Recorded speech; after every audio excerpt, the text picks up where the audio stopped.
Leader of the Opposition. Liberal leader Mark Carney has said that inflation is domestically generated. So has the current governor of the Bank of Canada. And now, after $500 billion of inflationary deficits, the finance minister is pretending that she believes, like conservatives, that government spending is driving this crisis in the first place. Isn't it ironic that the solution to the problem the government will have to pursue if it wants to make life more affordable is to do exactly the opposite of what they have been doing for the last 7 years? The Honourable Minister.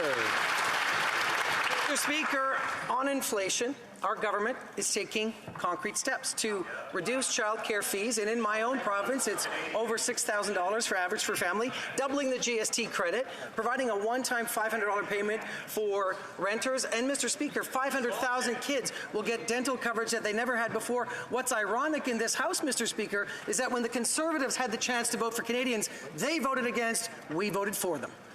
Leader of the Opposition. None of what they've done has actually worked. This week we found out 20% of Canadians are skipping meals or cutting portions to afford groceries. In fact, 1.5 million Canadians are have in 1 month visited the food bank. And finally, speaking of food banks, the one at Jane and Finch actually got kicked out of its location because rent doubled. How much pain will Canadians have to suffer before this government stops its inflationary policies? The Honourable Minister.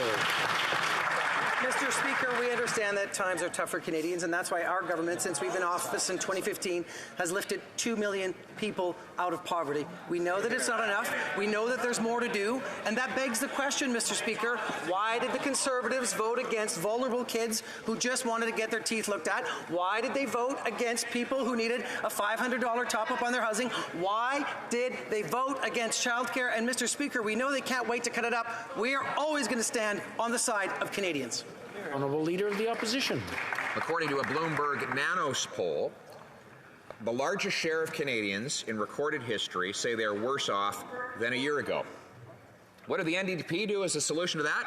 They voted to raise home heating bills. Yes, them along with their costly coalition partners in the Liberal Party voted twice to make home heating more expensive by tripling the carbon tax. The Liberals understand that the purpose of the carbon tax is to make home heating more expensive.